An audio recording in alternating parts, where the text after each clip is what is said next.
This is RTV6 News at 7, working for you. Good evening, and thanks for joining us here at 7 o'clock. I'm Mark Mullins. And I'm Amanda Starantino. Let's get right to Chief Meteorologist Kevin Gregory tracking storm chances in part of the state. Kevin. And that part of the state, southern Indiana, most likely to see some thunderstorms. There's a low risk. If you could be strong, wind would be the main threat. And anytime it rains, it seems to pour now because of the humidity. As we look at central Indiana, the gray is cloud cover. There are a few light showers around, especially along Interstate 70 to the east of Indy. Trying to develop a little more of a downpour in Johnson County. You see it flare up and then fade away as it moves across 31 and I-65 just to the north of Franklin. This has sustained itself just a little bit more. I think we'll still have the possibility of these isolated thunderstorms this evening, especially Bloomington to Columbus to the south, but the stronger storms should be along the Ohio River and then into the Bluegrass State, leaving central Indiana, I think, severe weather free. There's your marginal or low risk for severe storms in southern Indiana. We'll talk about the change for tomorrow and what is consistently in the 7-day forecast coming up. The Indiana Department of Health is reporting the smallest number of positive COVID-19 cases in the last 6 days. The 658 new cases brings the total to more than 57,000 since the pandemic began. The Department of Health reported an additional 3 deaths today. And promising news on a coronavirus vaccine in the UK. Oxford researchers say their vaccine created an immune response for people 2 months after the shot with no serious side effects. While the findings are promising, it is still too soon if the vaccine is enough to protect people, so larger trials are underway. More central Indiana school districts are delaying the first day of school to keep track of the pandemic and prepare classrooms and e-learning. Indianapolis Public Schools made its delay announcement over the weekend. RTV6's Troy Washington shows you how the district came to that tough decision and whether this new date will stick. It appears IPS district leaders are keeping a close eye on things during the pandemic. Now IPS students won't see their classrooms again until August 17th. 2 weeks after the original date. We've said from the beginning that we know, given the context of this virus, we need to be ready really at a moment's notice. And even that date might not stick if the district deems it too risky to send students back to the classroom. Parents will also still have time to choose virtual learning. We've seen the number of cases start to tick up.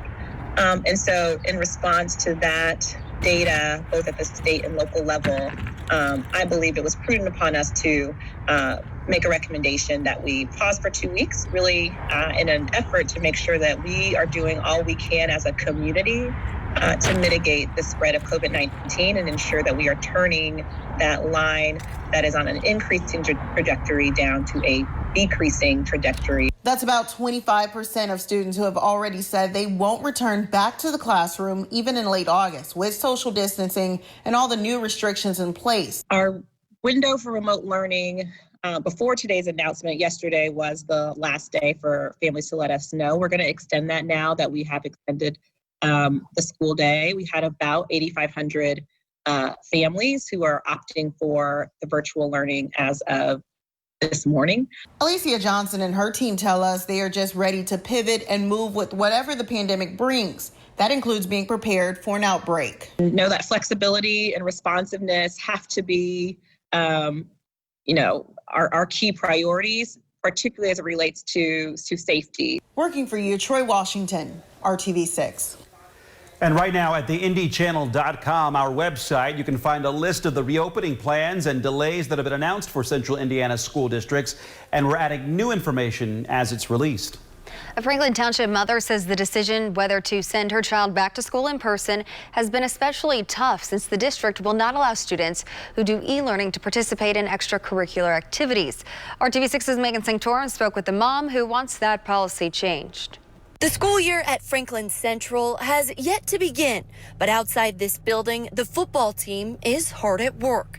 It's a team that may look a little different this year, as students who choose the e-learning option for school won't be allowed to participate. Devastating. My son lives and breathes football. He loves it. Marissa Dobbs says her son is entering his junior year of high school. She tells me she does not feel comfortable sending him back to the classroom just yet. Everyone but me in my household is immune compromised. My son has asthma, my husband's diabetic, my mother is elderly, and my other son has immuno issues. But she thinks football would be a way to keep her kids involved while staying safe. They're using social distancing. When the kids, they're all in their own pod, depending on their position. And if they can't be 6 feet apart, they have to wear masks. They are not utilizing the weight room or the locker rooms. They have to take their clothes home to wash them. And they're outdoors, so that's less of a chance of getting it versus being confined in a classroom. The Indiana High School Athletic Association released guidelines saying students who choose e-learning are still eligible to participate as long as the classes are taught by teachers at their school. They also said school districts can set their own standards, though, and require in-person learning for participation. And that's what Franklin Central leaders have decided to do. It breaks my heart. It truly does. I mean, I won't sleep at night because I know how much him and my younger son love football and sports, and he's worked hard for this. You know, he's been in sports since he was 5 years old in football, and he works hard, so I'd hate to see him have to miss that. She's hoping district leaders will reconsider. Working for you, Megan Sanctorum, RTV6. And the district declined an interview but released a statement saying their decision was in accordance with policy and past practices. With the possibility of some students returning to school in the next month, advocates are worried the number of child abuse cases will increase across the state. RTV6's Nicole Griffin shows you why a group is looking for volunteers who are willing to serve as the voice for abused and neglected children in our community. Child Advocates is the court-appointed special advocate program here in Marion County. Each year, they handle about 7,000 cases involving children who have been abused or neglected. Right now, they have a critical need for volunteers as they prepare for an influx in cases. You can just do the bare minimum, make a huge impact on a child's life every month. Meet the child, make sure they're safe. 6 hours of volunteer work a month is all that is required to volunteer as a court-appointed special advocate, or CASA, with Child Advocates. It's work Jennifer Hisgen started 4 years ago when she retired from the military. I like being part of the team to try to make that child's life better, or even the family's life better. Hisgen visits children at home, meets with caseworkers, interviews parents, all to help the judge make a decision about what's in the child's best interest. I'm a huge believer that the judge can only make the best decision if they hear all sides.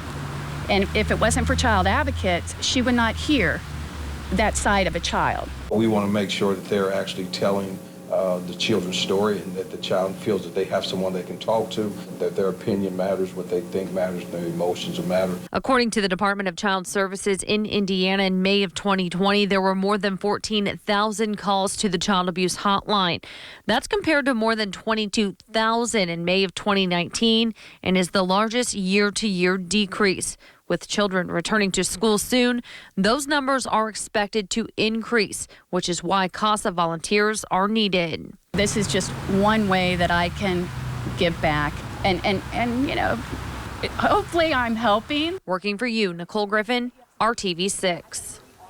Volunteer training is virtual, and there are 3 sessions this month. We want to stress that even if you can't volunteer, reporting child abuse or neglect is mandatory. The 24-hour hotline number is 1-800-800-5556. All of this information will be in this story at theindychannel.com and on the RTV6 app. A major airline is doubling down on its mask requirements, instituting medical screenings and a warning for people who can't cover their face. But first, a look at the history behind a decision to paint a Black Lives Matter mural on a busy Indianapolis street.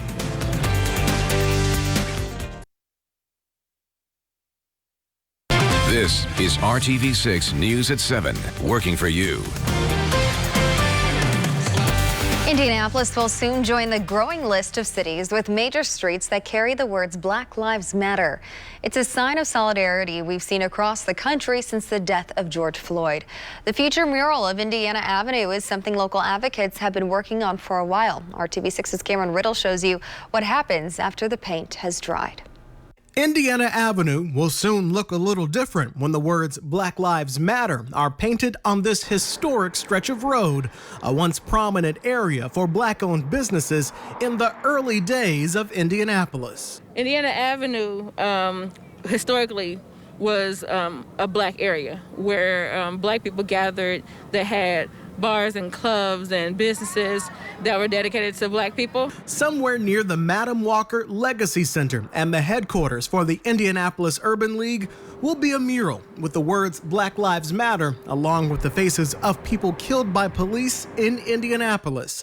The plan was approved by the City County Council this week, but members of Indy 10 have been working on the concept and planning for several weeks. We wanted to be a part of it specifically to make sure that it was brought down to a local level, that the names that were spoken weren't just George Floyd, weren't just Mike Brown, names that are very important, but it was also brought down to Christopher Goodloe, Dre John Reed, McHale Rose, Eleanor Northington. Members of Indy 10 say protesting in the streets isn't the only thing they do.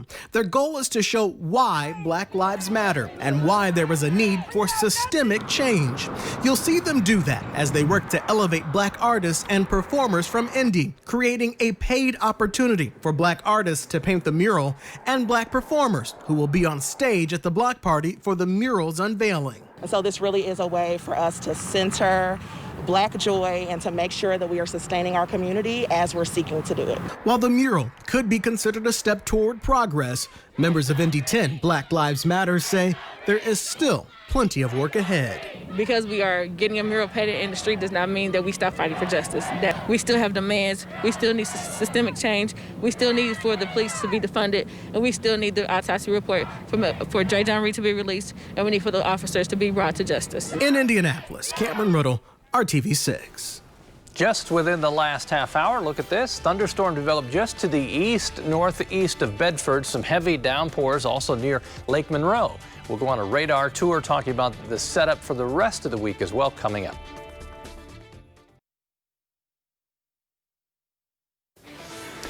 Welcome back. Delta is getting stricter with its face mask rules. The airline will now require passengers to go through medical screenings if they say they can't wear a mask due to health reasons. If passengers claim they can't wear a mask, they will need to go through a virtual consultation and get it approved by a doctor. Delta says people who can't cover their faces for medical reasons should consider staying home. And checking in now with Chief Meteorologist Kevin Gregory, and we got a little bit of sunshine today, which was nice to start off Monday. A little bit of sunshine and a lot of clouds, and now a couple of thunderstorms. Gotcha. That's the forecast. Always changing. Yeah, there's a lot on the menu, always in the weather office. 1/10 of an inch of rain today. That was after midnight. We've had just under 2.9 inches of rain so far for the month. In all, July is typically a fairly wet month, 4.5 inches. But then as you step into August, September, October, typically the average rainfall goes down. And of course, we've been dry already, so we need to cash in when we have the chance. And we have the chance Tuesday through Friday of thunderstorms. About a 40 to 60% probability each day of thunderstorms. Most likely time in the afternoon into the early overnight hours on all of those occasions. Temperature trend will keep the bar below 90, 86 tomorrow. Temperatures a little warmer Wednesday. Thunderstorms bubble up, cutting off the heating in the afternoon. Still in the mid-80s, which is an average high as we get to Thursday. Couple of showers in the eastern portion of the state, but all within the last half hour to 45 minutes. This little area of thunderstorms, it's east of Bedford, just to the northwest of Brownstown as it cuts into Jackson County, also over Lake Monroe. Nice little downpour. We'll see. I think what will happen is as this moves north and east, it will continue to hopscotch and build other areas of rain and isolated thunderstorms. Not expecting severe weather with those storms. There's the cloud cover in Monroe County in Bloomington Weather Now camera. The temperature and heat index, not much of a separation there. 84, the temperature in Indy feels like 87. Bloomington with a heat index of 89. I think as we get to the weekend, triple-digit heat index values will be in play. Through the evening hours, temperature doesn't change a whole lot. 77 by 11 o'clock with these isolated showers south of I-70. Overnight, can't rule out isolated showers and thunderstorms. Then first thing in the morning, 7 o'clock, right along the Wabash River in western Indiana, some isolated showers, maybe a rumble of thunder. Those fade away. Then we'll have a break before more thunderstorms come back tomorrow night. Temperatures, they'll be in the mid-80s tomorrow afternoon. 1 to 4, there's redevelopment of storms. And then as we get 7 to 11, other storms potentially with strong winds develop once again. There's a marginal or low risk for severe storms tomorrow night. Wednesday and Thursday, scattered thunderstorms. Rain chance goes down as we go into the weekend as the temperature comes back up into the 90s. Okay, thank you, Kevin. And the Rebound Indiana is RTV6's commitment to help get you through this pandemic, and COVID-19 has changed reality for everyone. I got a look at how one group is helping Hoosiers who are blind navigate the pandemic. I gave up nursing and I still did things for patient care, such as direct care staff, taking care of people, but it wasn't the same. Elizabeth Hartman is a mother from Noblesville. The 47-year-old has a condition called dominant optic atrophy plus. It affects both her auditory and optic nerves. Over the course of the last decade, Elizabeth's hearing and vision have been declining, forcing her to step away from her career. Because I have a lot of medical knowledge, and I was very proud of myself for getting through school and having hearing loss. And I would really like to find a way to use those skills. But before she can use her skill set, Elizabeth needs to learn how to work with her condition. And that is why she went to the nonprofit Bosma Enterprises, where she has been learning Braille, reading skills, assistive technology, and mobility skills. I am looking for something where I can be at my desk, in a desk-like setting. I'm hoping that I can use my medical knowledge for medical coding and billing. On top of learning these new skills, Elizabeth also has to adapt to the challenges presented by the pandemic. Masks and social distancing cause extra difficulties for those with hearing and eyesight disabilities. I rely on lip reading. Even though I'm visually impaired, I still rely on lip reading. It's hard not to be closer to somebody so you can hear and understand them. So much of what we do, and I'm visually impaired myself, so much of the way in which we navigate our environment is through touch. James Michaels is the vice president of programs at Bosma. And to keep helping Elizabeth and Bosma's other 300 clients in Indiana, the organization needed to quickly pivot their in-person training. They transitioned their services to virtual formats, helping them to be able to order food from Instacart or from Walmart, ordering supplies from Amazon. Those things can be very difficult unless you've been trained. Bosma was able to purchase Zoom rooms to continue their curriculum and provides training over the phone as well. We're trying to help people who are blind or visually impaired to still be able to communicate, socialize, and really diminish those feelings of isolation. These services go beyond getting Hoosiers facing barriers into the workforce. Bosma is also providing the ability to connect in a time when many are staying apart. It's going to be very important for us to continue to serve clients as long as we have to during this period of social distance. Working for you, Amanda Starantino, WRTV. And Bosma continues to develop and evolve their curriculum to adapt to the new normal. The organization reinstated some social distance in-person training at the end of June. You can learn how to connect with Bosma. Just go to theindychannel.com/rebound.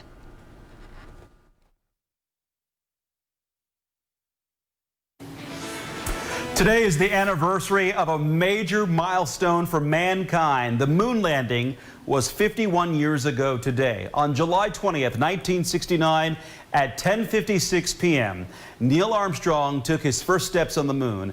With an estimated 600 million people around the world watching on TV, he climbs down the ladder and proclaims these unforgettable words. Armstrong and Buzz Aldrin left behind an American flag, a patch honoring the fallen Apollo 1 crew, and a plaque which reads, quote, "Here men from the planet Earth first set foot upon the moon, July 1969 AD. We came in peace for all mankind." Few showers, even some downpours, as you can see, moving between Bedford and Columbus. We'll continue with those to the south. Amanda? Thank you for making RTV6 your choice for news. Our next newscast is tonight at 11.